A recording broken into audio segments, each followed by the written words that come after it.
Hello friends, welcome to my channel Dhanashree classes.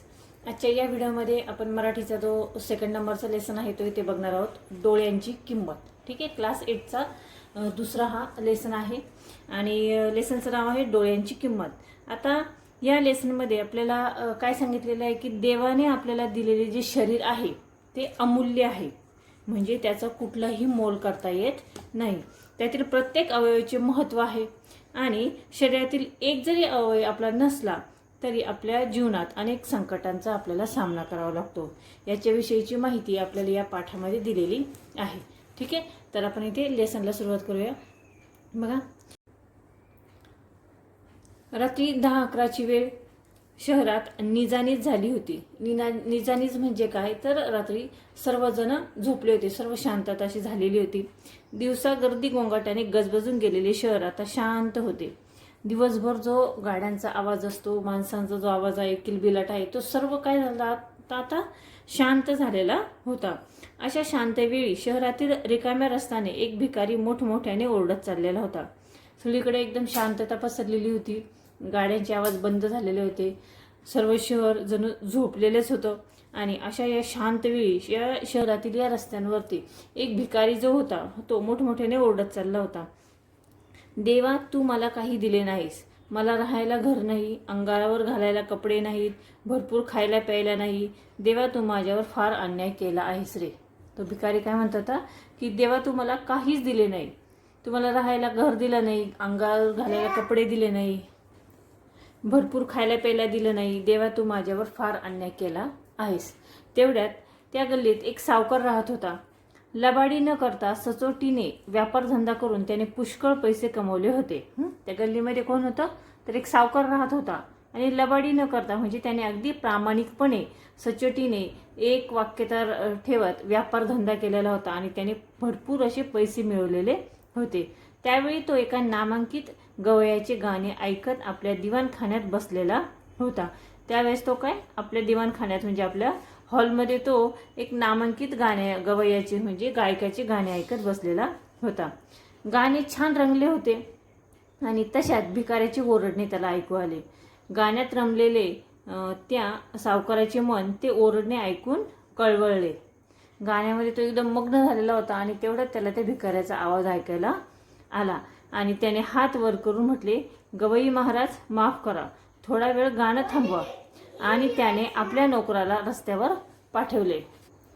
तो नोकर त्या भिकाऱ्याला बोलवायला गेला आणि भिकाऱ्याला थांबून तो म्हणाला की आमचे धनी तुला वर बोलवत आहेत, जरा वर चल. भिकारी थोडा घाबरला आणि असे बोलावणे त्याला कधीच आले नव्हते. त्याला वाटले हे मोठे घर एखाद्या मोठ्या अधिकाऱ्याचे असेल. आपल्या ओरडण्यामुळे त्यांना राग आला असेल. काय होईल, फार तर रट्टे मारतील, म्हणजे काय तर मार देतील आणि हळू आवाजात ओरड अशी ताकद आपल्याला ते देतील. मग तो भिकारी त्या सावकारापुढे जाऊन उभा राहिला. सावकाराने त्याला विचारले, बाबा रे, तू रस्त्याने काय ओरडत चालला होतास? मग तो भिकारी म्हणतो, महाराज, मी तुमचे नाव नाही घेतले, मी आपल्या देवाच्या नावाने ओरडत होतो. का बरं? तो सावकार जो आहे तो म्हणतो, का बरं, देवाने असे तुझे काय वाईट केले आहे? मग भिकारी म्हणतो, महाराज, देवाने मला काही दिले नाही. तुमच्यासारखा मोठा वाडा नाहीच, पण साधे घर सुद्धा नाही. तुमच्यासारखे रेशमी कपडे तर नाहीतच, पण अंग झाकण्यापुरते कपडेही त्याने मला दिलेले नाहीत. श्रीमंताने विचारले, तुला पैशाची गरज आहे का? मी पैसे देईन, त्याबद्दल तू तुझी एखादी वस्तू मला दिली पाहिजेस. भिकारी म्हणाला, सावकार, माझी गरिबाची चेष्टा काय करताय? तुम्हाला द्यावे असे माझ्यापाशी काय आहे? मग सावकार म्हणतो, मला तुझा एक डोळा पाहिजे, देशील का? तर हा भिकारी म्हणतो, डोळा खुशाल घ्या की, काय किंमत देणार? तर हा भिकारी म्हणतो, 100 रुपये. ठीक आहे दिवाणजी, द्या त्याला 100 रुपये. एकाएकी भिकाऱ्याला वाटले आपण सांगण्यात काही चूक तर केली नाही ना. तो घाईघाईने म्हणाला, नाही महाराज, थांबा, मी 1000 रुपये घेईल, म्हणजे 10 100.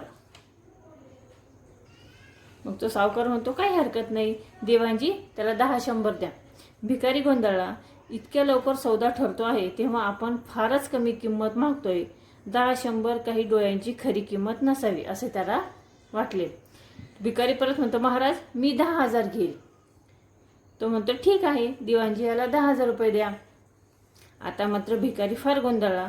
बाजारात डोळ्यांची किंमत नक्की काय हे त्याला कळेना. तो पुन्हा ओरडून म्हणाला, महाराज माफ करा, मला 1,00,000 रुपये म्हणजे पाहिजेच. मला 1,00,000 रुपये पाहिजे होते. ते चुकून तोंडातून 10,000 असे निघाले. त्यानंतर तो सावकार म्हणतो, काही हरकत नाही, 1,00,000 घे. भिकारी गप्प झाला. त्याच्या मनात विचार आला की एका डोळ्याची किंमत जर 1,00,000 रुपये तर काय, 2 डोळे म्हणजे 2,00,000, 2 कान म्हणजे 4,00,000, 1 नाक म्हणजे आणखी काय 1,00,000. मग डोळे, नाक, कान, हात, पाय या सगळ्या शरीराची किंमत किती असेल? शिवाय हातपायाचा भाव नक्कीच जास्त असणार. म्हणजे एका हाताचे 2-2 लाख आणि हे पाय, हे डोके, त्याचे किती लाख?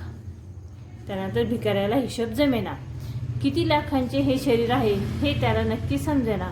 तो शरमला आणि सावकारापुढे वाकून हात जोडून म्हणाला, महाराज मी देवाला फुकट बोल लावला. त्याने मला सुदृढ शरीर दिले आहे, म्हणजे पुष्कळ दिले आहे. माझी ओरड खोटी आहे, क्षमा करा. असे म्हणत भिकारी आल्या मार्गाने निघून गेला. लक्षात आला हा लेसन काय आहे? तर या लेसनमध्ये, या धड्यामध्ये आपल्या शरीराची किंमत किती आहे, देवाने आपल्याला काय काय दिलेलं आहे हे भिकाऱ्याला कशा पद्धतीने समजलं ते इथे सांगितलेलं आहे. एका सावकाराने फक्त एक डोळा मागितला तर तो भिकारी इतका गोंधळून गेला आणि तो डोळ्याची किंमत त्या सावकाराला वेगवेगळी वाढवतच सांगत गेला. मग यावरून त्याने ज्यावेळेस अंदाज लावला की आपलं शरीर हे किती रुपयांचं असू शकतं याचा त्याला हिशोब देखील करता येत नव्हता. म्हणजे आपलं शरीर जे आहे ते काय आहे, अमूल्य आहे, त्याचं मोल कधीही ठरवता येणार नाही. देवाने आपल्याला अतिशय अमूल्य असं हे शरीर दिलेलं आहे. ठीक आहे, तर हा लेसन तुम्हाला कसा वाटला मला कमेंट्स करून नक्की कळवा. व्हिडिओ आवडला तर व्हिडिओला लाईक करा, शेअर करा, चॅनलवर नवीन असेल तर चॅनल सबस्क्राईब करा. पुन्हा भेटूया पुढच्या व्हिडिओमध्ये. पुढच्या व्हिडिओमध्ये आपण या लेसनवरील जो स्वाध्याय आहे, अभ्यास आहे तो इथे घेणार आहोत. ठीक आहे, पुन्हा भेटूया पुढच्या व्हिडिओमध्ये.